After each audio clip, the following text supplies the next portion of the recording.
Good morning. आज हम पढ़ेंगे प्लांट ग्रोथ एंड डेवलपमेंट। ये 11th क्लास की बायोलॉजी का चैप्टर है। आप देख रहे हैं लाइफ साइंस कैफ़े। चलिए शुरू करते हैं। You have already studied the organisation of flowering plant in chapter 5th।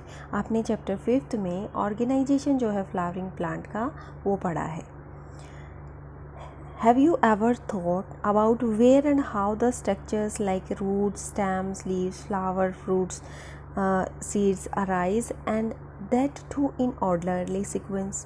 आपने कभी सोचा है कि जो स्ट्रक्चर है जैसे रूट है, स्टेम है, लीव्स है, फ्लावर्स हैं, फ्रूट्स हैं, ये किस तरह से अराइज होते हैं और वो भी एक ऑर्डरली सीक्वेंस में? Are you by now aware of term seed, seedling, plantlet, mature plant? आप इनसे अवेयर हैं, आप इनको जानते हैं, इन टर्म्स को, सीड्स को, सीडलिंग को, प्लांटलेट को, मेच्योर प्लांट को।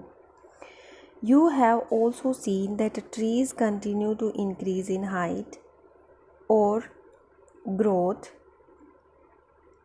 ए period of time, girth over a period of time. आपको पता है कि जो प्लांट्स हैं उनकी हाइट भी बढ़ती रहती है और उनकी गिर्थ भी बढ़ती रहती है, इस तरह से उनकी चौड़ाई भी बढ़ती रहती है।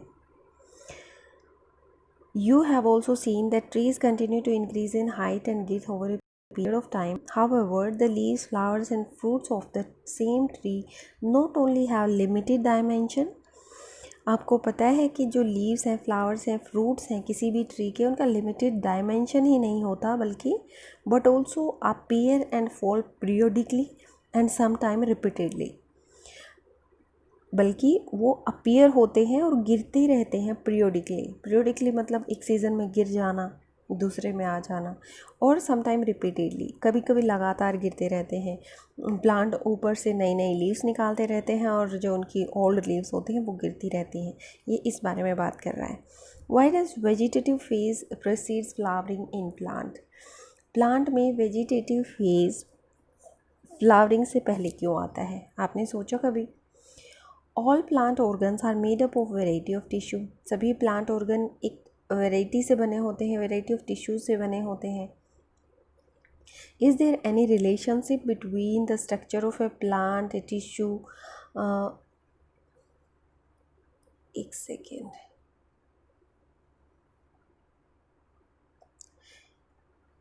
Is there any relationship between the structure of a cell, a tissue or organ and functions they perform? क्या इनमें कोई रिलेशनशिप है किसी स्ट्रक्चर के सेल में, टिश्यू में, ऑर्गन में और उनकी फंक्शंस में जो वो परफॉर्म करते हैं? Can the structure and function of this be altered? क्या इनका जो स्ट्रक्चर है या फंक्शन है उसको चेंज किया जा सकता है? All cells of a plant are descendant of the zygotes. जितनी भी सेल्स हैं प्लांट की वो क्या है? डिसेंडेंट ऑफ जाइगोट है, मतलब उस जाइगोट के वंशज हैं। The question is then why and how do they have different structural and functional attributes? अब क्वेश्चन ये अराइज होता है किस तरह से वो different structure and functional attributes गुण शो करते हैं, है ना। Development is the sum of two process, growth and differentiation. Development दो जो प्रोसेस होती हैं उनका सम है, ठीक है। एक तो ग्रोथ और एक दूसरा डिफरेंशिएशन। टू बिगिन विथ, शुरू करने के लिए, it is essential and sufficient to know that the development of mature plant from zygote follow a precise and highly ordered sequence of succession of events. हमें सिर्फ इतना जानना चाहिए कि जब मेच्योर प्लांट का डेवलपमेंट होता है एक जाइगोट से, जाइगोट मतलब फर्टिलाइज्ड एग से, तो वो फॉलो करता है precise and highly ordered sequence of succession of events. इतने इवेंट्स होते हैं कि हाईली प्रिसाइज्ड होते हैं और ऑर्डर्ड होते हैं। जैसे आप स्टडी करते हो, आप अगर हाईली ऑर्डर्ड रहते हो, प्रिसाइज रहते हो अपनी स्टडी के लिए, आप उसको बहुत ही ध्यान से और तरीके से करते हो तो कामयाबी आपके पास ज़रूर आएगी। ऐसा हो ही नहीं सकता कि आप कामयाब ना हो जाओ। आप स्टडी इस तरह से करते हो कि आज आपने एक चैप्टर पढ़ लिया, 10 दिन तक आपने कुछ भी नहीं पढ़ा, दूसरे दिन आपने एक दूसरे सब्जेक्ट का पढ़ लिया। लेकिन हमें ज़रूरत है कि हम अपने सब्जेक्ट के अलावा भी कुछ कवर करें, हम जीके को कवर करें। इस तरह से जो ऑर्डर होता है, सीक्वेंस होता है, वो इवेंट्स सक्सेशन में होने चाहिए, एक के बाद एक लगातार होते रहने चाहिए। अगर एक बार आप स्टडी में इंटरेस्ट क्रिएट कर लेते हो तो उसके बाद क्या होता है, आपको अच्छा लगने लगता है पढ़ना। ठीक है, आप किसी भी चीज़ को, चाहे वो किसी भी लेवल की हो, आप उसे पढ़ सकते हो, आपका माइंड एक्टिव हो जाता है उस चीज़ में। चलिए शुरू करते हैं फिर से। During this process a complex body organization is formed. इस प्रोसेस में एक कॉम्प्लेक्स बॉडी ऑर्गेनाइजेशन बनता है that proceeds root, leaves, branches, flowers, fruits and seeds. इसमें क्या बनता है? Root, leaves, branch, stem, flower, seed सब कुछ बनता है, एंड लास्ट में क्या हो जाता है? वो डाई कर जाते हैं, मर जाते हैं। In this chapter, you shall also study some of the factors which govern and control these developmental processes. इस चैप्टर में आप कुछ ऐसे फैक्टर्स भी पढ़ेंगे जो गवर्न करते हैं, चलाते हैं, कंट्रोल करते हैं इन डेवलपमेंटल फैक्टर्स को। ये कौन से हो सकते हैं?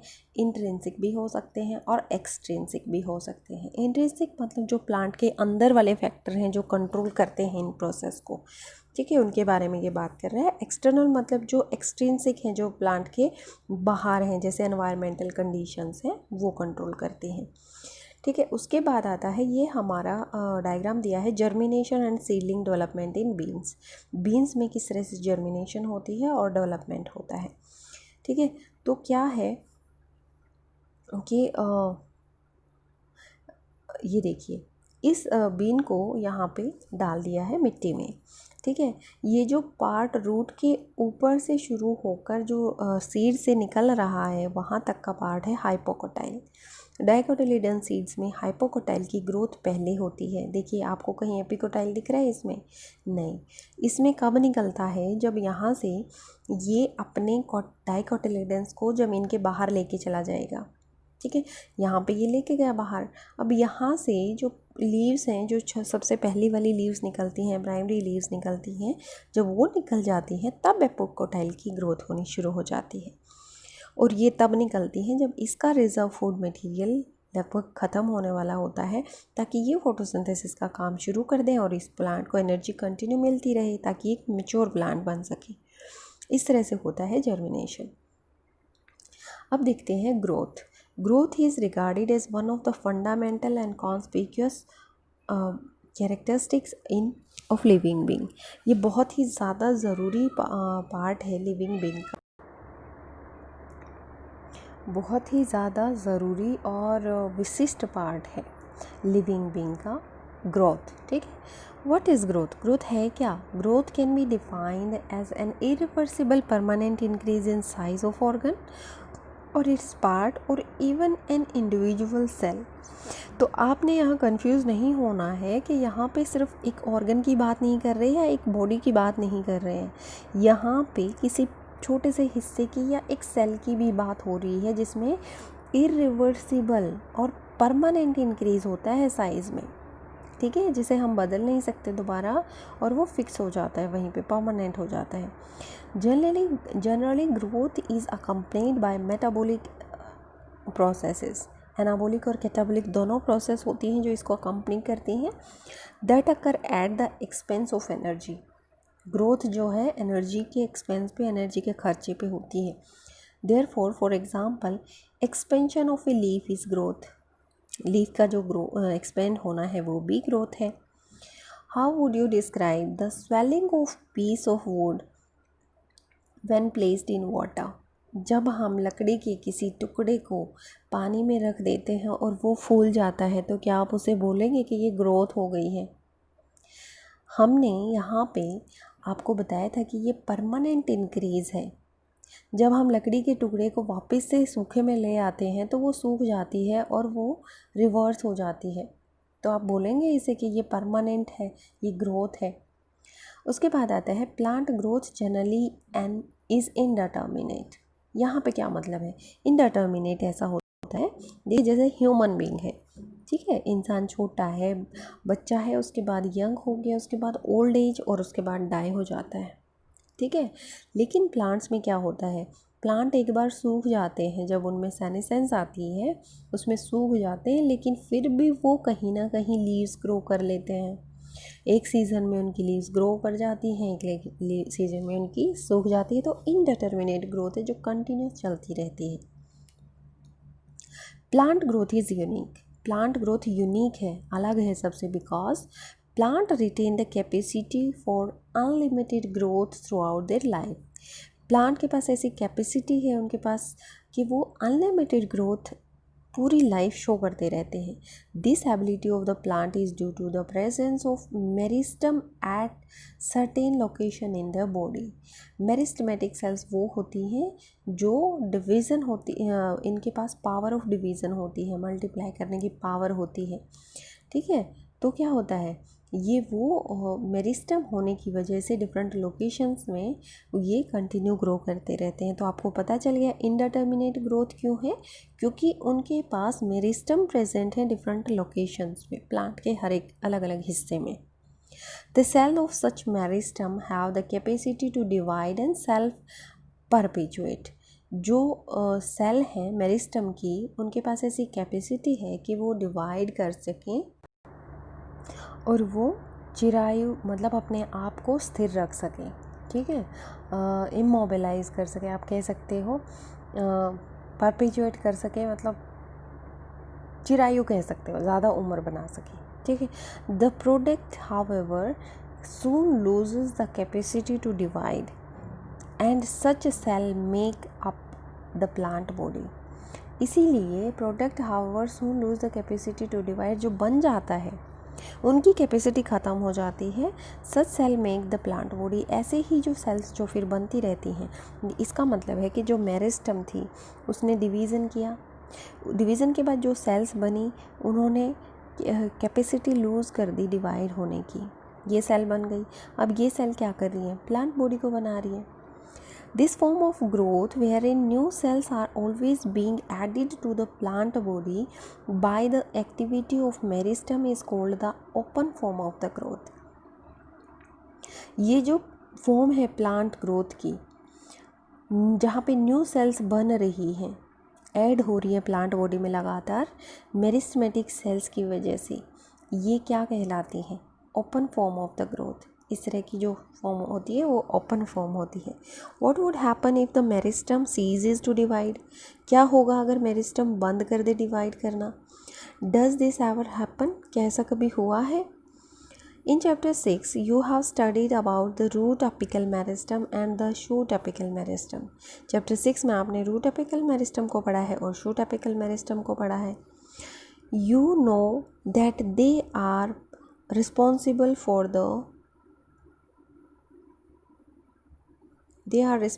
for the primary growth of the plant and primarily attributes to the elongation of the plant along their axis। आपको पता है कि ये वाले क्या करते हैं, प्राइमरी ग्रोथ में हेल्प करते हैं। जो शूट एपिकल मेरिस्टम है, रूट एपिकल मेरिस्टम है, मतलब जो रूट के टिप पे प्रेजेंट होता है वो रूट एपिकल मेरिस्टम हो गया, और जो शूट के टिप पे प्रेजेंट होता है वो शूट एपिकल मेरिस्टम हो गया। ठीक है, आपने ये बहुत आसानी से लेना है, बहुत ज़्यादा टेंशन नहीं उठाने है, क्योंकि ये बहुत इजी टर्म्स हैं और ये and principally attributes to the elongation of the plant growth along their axis। और ये क्या करती हैं, प्लांट ग्रोथ में हेल्प करती हैं along their axis। You also know that dicotyledons plants and gymnosperm, the lateral meristem, vascular cambium and core cambium appear later in the life। आपको पता है कि जो डाइकोटिलेडन्स प्लांट्स हैं या जिम्नोस्पर्म्स हैं उनमें लेटरल मेरिस्टम और वेस्कुलर कैम्बियम और कोर कैम्बियम अपीयर होते हैं लाइफ में बाद में।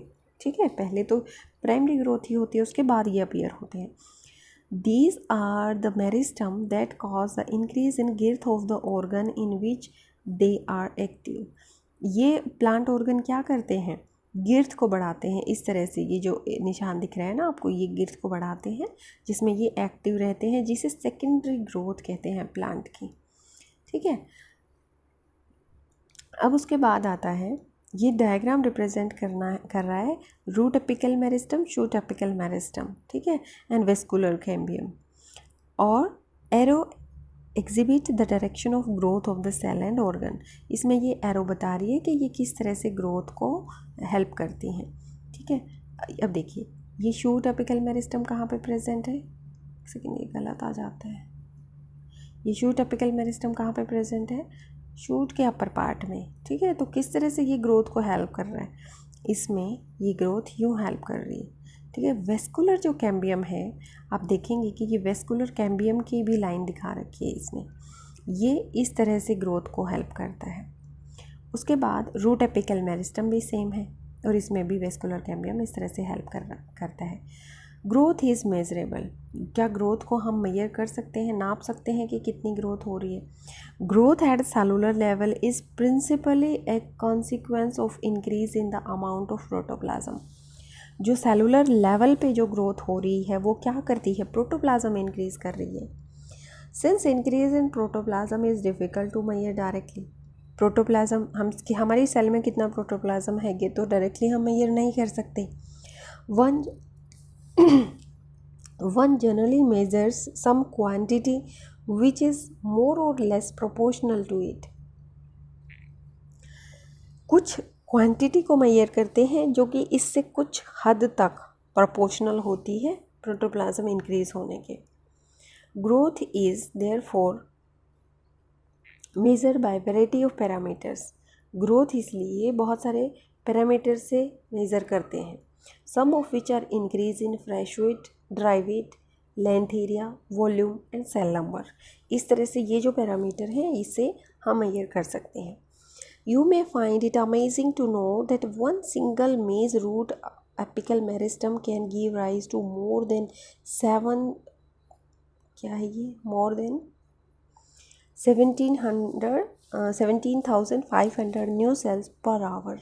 आपको बहुत आश्चर्य होगा कि जो एक single maize root apical meristem है, मक्काई के रूट के ऊपर जो एपिकल मेरिस्टम लगा होता है वो इतना ज़्यादा न्यू सेल्स ग्रो करता है पर आवर।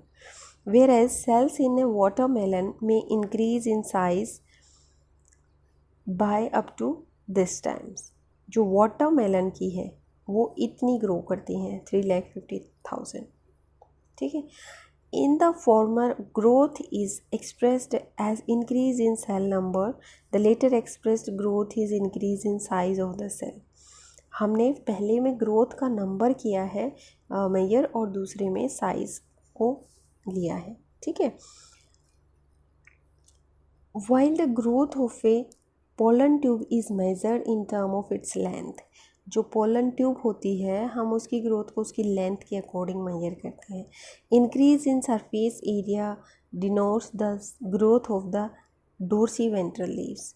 जो सरफेस एरिया बढ़ता है लीव्स का उसमें हम डोर्सल साइड और ventral side, dorsi ventral leaves को की ग्रोथ मेजर करते हैं, ठीक है। इस तरह से ये मेजर करने का तरीका है हर तरह की सेल्स को।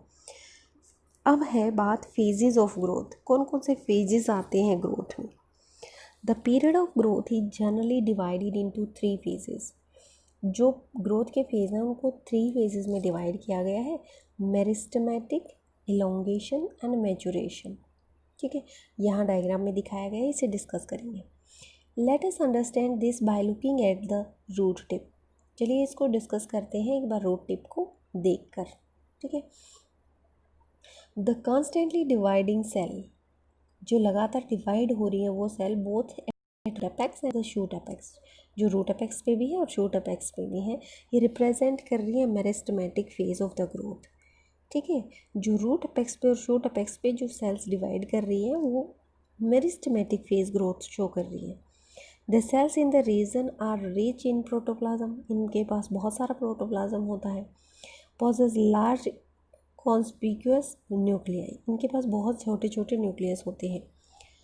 There cell wall are primary in nature, उनकी सेल वॉल जो होती है प्राइमरी होती है, थिन होती है, सेलुलोजिक होती है, ठीक है, सेलुलोज से बनी होती है और प्लाज्मोडेस्मेटल कनेक्शंस होते हैं। प्लाज्मोडेस्मेटल कनेक्शन क्या है, जो दो सेल्स के प्लाज्मोडेस्मेटा को कनेक्ट करते हैं और उन्हें प्लाज्मोडेस्मेटल कनेक्शन कहते हैं। The cells proximal just next away from the tip to the proximal to the meristematic zone represent the phase of elongation। जैसे ही हमारी सेल ग्रो कर रही हैं वो एपिकल मेरिस्टम के बाद की जो सेल होती हैं वो जोन ऑफ इलोंगेशन है, क्योंकि वो वहाँ से डिवाइड होने के बाद तो नंबर इंक्रीज़ हो गया, वो मेरिस्टेमेटिक था। अब जब नंबर इंक्रीज़ हो चुका है, सेल्स का सेल बन चुकी हैं, तो वो साइज़ में इंक्रीज़ करेंगी। वो क्या है? Phase of elongation. Increase vacuolation, cell enlargement and new cells wall deposition are the characteristics of cells in this place. इस प्लेस में क्या होता है? सेल एलार्ज होती हैं, उनमें सेल वॉल डिपोजिशन शुरू हो जाता है, सेल वॉल बनना शुरू हो जाता है। ये कैरेक्टरिस्टिक्स हैं इस फेज़ की। कौन से फेज़ की? सेल ऑफ इलोंगेशन की। Further away from the apex, जब जैसे जैसे हम अपेक्स से दूर जाते हैं, टिप से दूर जाते हैं, सेल प्लांट सेल है, रूट टिप से या शूट टिप से दूर जाते हैं, तो that is more proximal to the phase of elongation lie the portion of axis which is undergoing the phase of maturation. अब जैसे ही हम उससे दूर चले गए, यहाँ पे एक सेल ने डिवाइड किया, यहाँ पे 2 सेल बन गई, इसने पावर ऑफ डिवीज़न ख़त्म कर दी। मैच्योरेशन यहाँ तक था, अब ये यहाँ पे इलोंगेशन है। इलोंगेशन के कैरेक्टर कौन से हैं? कि वो अपना प्रोटोप्लाज्म इंक्रीज़ करेगा और अपना सेल वॉल को डिपोजिशन करेगा और वैक्यूल्स बनेंगे, है ना। छोटे छोटे वैक्यूल्स थे यहाँ पे या फिर नहीं थे, तो यहाँ पे बनने शुरू हो जाएंगे, क्योंकि प्लांट सेल का कैरेक्टर है वैक्यूल का होना। उसके बाद जब हम और दूर चले जाते हैं, इतने सारी चीज़ें डेवलपमेंट हो गई हैं, अब ये सेल इलोंगेट हो जाएगी, बड़ी हो जाएगी। Lies the portion of the axis which is undergoing the phase of maturation. अब ये फेज़ में कौन से में चली जाती है? मेच्योर होने के लिए चली जाती है। The cells of this zone attain their maximal size in terms of wall thickening and protoplasmic modifications. ये यहाँ पे सेल क्या है? अपना मैक्सिमम साइज अटेन करती है, उसकी वॉल थिकनिंग हो जाती है और उसका प्रोटोप्लाज्म मॉडिफाई हो जाता है। Most of the tissues and cell types are you have studied in chapter 6 present in this phase. ज़्यादा से ज़्यादा जो आपने पढ़ा है, टिश्यू टाइप कितने होते हैं, सेल टाइप कितने होते हैं, वो सभी मेचुरेशन फेज़ में प्रेजेंट होते हैं। ठीक है, एक बार इस डायग्राम को देख लेते हैं। इसमें क्या है? Detection of zones of elongation by parallel line technique. Parallel line technique से ये डिटेक्ट कर रहे हैं जोन ऑफ इलोंगेशन को। Zone ABCD immediately behind the apex have elongated most. ये जो जितना दूर है ये जल्दी से जल्दी इलोंगेट हो गए हैं और इस तरह से जोन ऑफ इलोंगेशन को रिप्रेजेंट कर रहा है। अब हम पढ़ेंगे phases of growth. Growth phases कौन कौन से होते हैं? देखिए, the increase growth per unit time is termed as growth rate. Increase growth per unit time, इसको क्या कहते हैं? 1 मिनट में कितनी ग्रोथ हुई है, वो पर यूनिट टाइम जितनी ग्रोथ हो रही है उसे ग्रोथ रेट कहते हैं। Thus rate of growth can be expressed mathematically, इसे हम मैथमेटिकली भी एक्सप्रेस कर सकते हैं। An organism or part of organism can produce more cells in a variety of ways. एक ऑर्गेनिज्म या पार्ट ऑफ ऑर्गेनिज्म को an organism or part of organism can produce more cells in a variety of ways. कई तरीके से sales को produce कर सकता है एक ऑर्गेनिज्म या उस ऑर्गेनिज्म का कोई हिस्सा। ठीक है, यहाँ पे आपको 2 तरह के तरीके बताए गए हैं, अर्थमेटिक और जियोमेट्रिक फेज। देखिए, अर्थमेटिक में क्या होता है? 2 सेल थी हमारे पास, ठीक है, 2 सेल ने डिवाइड किया, ठीक है, 2 सेल ने डिवाइड किया, उसमें से 4 सेल बन गई। ठीक है, ये 2 सेल थी, ये 4 सेल हो गई हमारे पास। अब ये एक सेल है, ये तो कंटिन्यू डिवाइड करेगी, 2 में बन जाएगी, लेकिन ये तीनों क्या हो जाएंगी? मैच्योर हो जाएंगी, ये डिवाइड नहीं कर रही। अब फिर क्या है? आगे चल के ये 2 सेल्स में से एक मैच्योर हो जाएगी और एक डिवाइड करेगी, फिर 2 बनाएगी। यहीं पे ये दिखा रखा है, ये 2 सेल में से एक मैच्योर हो गई, डिवाइड करना शुरू कर दिया, फिर एक मैच्योर हो गई। हर बार जो 2 हैं, बाकी मैच्योर सेल्स को ना देखें आप, 2 सेल्स में से एक मैच्योर हो जाती है और एक डिवाइड कर जाती है। ज्योमेट्रिक फेज़ में क्या है? जितनी भी सेल्स हैं वो सारी डिवाइड करेंगी। 2 सेल्स बनी, फिर इससे 4 बनी, फिर इससे फिर 8 बनी, इस तरह से डिवीज़न होता है। ये जाइगोट डिवाइड करके ज्योमेट्रिक फेज़ में फेज़ में सभी सेल्स डिवाइड हो रही हैं, ठीक है। जियोमेट्रिक फेज़ को आपको याद रखना है, जियोमेट्रिक फेज़ में सभी सेल्स डिवाइड होती हैं। अर्थमेटिक फेज़ में एक सेल डिवाइड होती है और एक सेल मैच्योर हो जाती है। ये डायग्रामेटिक रिप्रेजेंटेशन है अर्थमेटिक जियोमेट्रिक का, और ये है stage during embryonic development showing geometric and arithmetic phase, ठीक है। अब देखिए जियोमेट्रिक फेज में सभी सेल्स डिवाइड हो रही हैं, ये कब तक है, जब हमारी सेल्स इतनी बन गई हैं। अर्थमेटिक फेज में जब हमारे सेल्स में मेच्योरिटी आनी शुरू हो जाती है, तब ये अर्थमेटिक फेज को फॉलो करता है। The growth rate show the increase that may be arithmetic और geometric. ग्रोथ रेट दोनों में शो होता है, अर्थमेटिक हो चाहे जियोमेट्रिक हो। In arithmetic growth mitotic cell division only one daughter cell continue to divide while the other differentiates and mature. एक ही divide होती है अर्थमेटिक में, ठीक है। अर्थमेटिक में अर्थ, ठीक है। ए को हम किसके लिए लिखते हैं इंग्लिश में, एन एप्पल, ए कैट, इस तरह से लिखते हैं ना। तो ये ए है, एक को रिप्रेजेंट कर रहा है। तो इस ट्रिक से आप याद रखेंगे कि अर्थमेटिक ग्रोथ में एक सेल डिवाइड होती है, ठीक है। और जो simplest expression of arithmetic growth is exemplified by the root elongation at a constant rate. जो हमारी रूट इलोंगेशन होती है वो अर्थमेटिक ग्रोथ की वजह से होती है। लुक एट द फिगर, इस फिगर में देखें आप, on plotting the length of the organ against time a linear curve is obtained. देखिए लीनियर कर्व तो अपने आप ही होनी है क्योंकि एक ही सेल तो ग्रो कर रही है, ठीक है। कांस्टेंट लीनियर ग्रोथ हो रही है और हम इसे इस मैथमेटिकल फॉर्मूले से निकाल सकते हैं। Let us now see what happen in geometrical growth. चलिए अब देखते हैं कि ज्योमेट्रिकल ग्रोथ में क्या होता है। मोस्ट सिस्टम इनिशियल ग्रोथ ही स्लो, सभी सिस्टम में पहली जो ग्रोथ होती है वो तो स्लो होती है, जिसे लैग फेज कहते हैं। ये रिपीटेडली फिर इंक्रीज हो जाती है और वो एक्सपोनेंशियल रेट से बढ़ती है, उसे बोलते हैं लॉग फेज और exponential phase. Here both the progeny cells following mitotic cell division. यहाँ पे दोनों ही प्रोजेनी जो है माइटोटिक डिवीज़न फॉलो करती हैं। 2 में डिवाइड हो रही है हर एक सेल, और वो एबिलिटी रिटेन कर रही है डिवीज़न की और कंटिन्यू करती जाती हैं इसे विद लिमिटेड न्यूट्रिएंट सप्लाई। अब जब उनके पास खाना ही नहीं बचेगा, क्योंकि हर कोई काम कर रहा है तो खाना तो ख़त्म होना है ना, तो वो ग्रोथ जो है वो धीरे धीरे कम होनी शुरू हो जाती है, स्टेशनरी फेज़ में आ जाती है। If we plot the permanent parameter of growth against time, अगर हम इनको ग्रोथ को अगेंस्ट टाइम प्लॉट करते हैं, we will get typically sigmoid or S shaped growth. हमें इस तरह से एस शेप्ड ग्रोथ का हमें मिलेगा, ठीक है। सिग्मॉइड कर्व कैरेक्टरिस्टिक्स है लिविंग ऑर्गेनिज्म का, जो कि नेचुरल एनवायरनमेंट में ग्रो करते हैं। समझ गए। आपने जो अरिथमेटिक ग्रोथ पढ़ा था वो किस में एग्जाम्पल क्या दिया था, रूट का। रूट देखिए एक तरह से बढ़ रही है, ठीक है, लेकिन ये जो नेचुरल एनवायरनमेंट में सेल्स ग्रो करती है ये इसी तरह से बढ़ती है।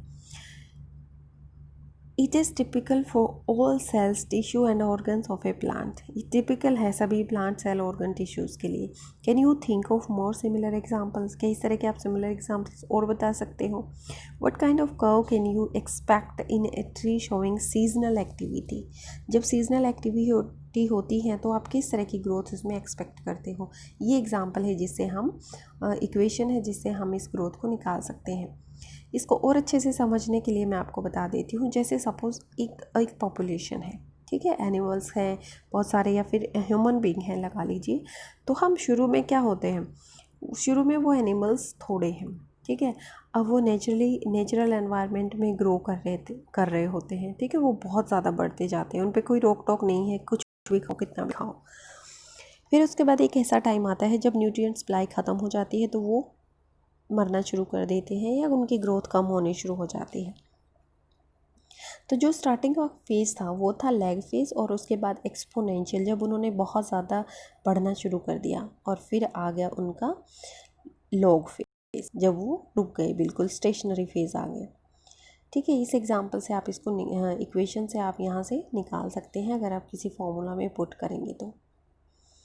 ये है डायग्रामेटिक कंपैरिजन, ये भी ग्रोथ को शो कर रहा है। देखिए इसका जो लीव्स का साइज़ है वो कितना बढ़ रहा है, ठीक है, एरिया कितना बढ़ रहा है, 5 centimetre square one and B leaves, ठीक है, इतना ये एरिया बढ़ रहा है, तो ये भी ग्रोथ का एक एग्जाम्पल है।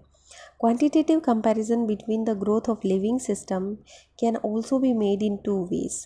क्वांटिटेटिव कंपैरिजन का 2 तरीके से हो सकता है comparison. Measurement and comparison of total growth per unit area is called absolute growth rate. ये इस तरह से अगर हम करेंगे, total growth per unit time को एब्सोल्यूट ग्रोथ रेट से कहते हैं, ठीक है। The growth of a given system पर unit time expressed on A common basis, that is per unit initial parameter is called relative growth rate. उसे per unit initial parameter से क्या कहते हैं, रिलेटिव ग्रोथ रेट कहते हैं। जो figure 15.7 है उसमें लीव्स दी गई हैं, ठीक है, तो उसमें क्या है, डिफरेंट साइज शो किए गए हैं। ये क्या absolute increase in area show कर रहा है यहाँ पे किसी एक फिक्स टाइम में, गिवन टाइम में। So A1 B1 however one of them show much higher relative growth rate which one and why. ये पूछ रहा है कि यहाँ पे एब्सोल्यूट ग्रोथ रेट एक ज़्यादा शो कर रहा है, क्यों, ये आपको यहाँ पे बताना है। बस इस वीडियो में इतना ही। नेक्स्ट में हम शुरू करेंगे कंडीशंस फॉर द ग्रोथ। अगर आप किसी भी क्लास में हैं, किसी भी सब्जेक्ट से पढ़ रहे हैं, अगर आपको बायोलॉजी में इंटरेस्ट है या नहीं है तो भी, और साइंस में कहीं दिक्कत आ रही है, किसी नेट की तैयारी कर रहे हैं उसमें आपको प्रॉब्लम आ रही है, तो प्लीज़ कमेंट बॉक्स में जाके करें, कमेंट में बताएं मुझे कि इसमें इस टॉपिक में मुझे दिक्कत है, तो हम उसके ऊपर डिस्कशन करेंगे। Thank you for watching life science cafe. और हाँ, जब भी आप मेरी वीडियो देखते हैं इसे 2x पे करके देखें ताकि आपका टाइम बच जाए। Thank you.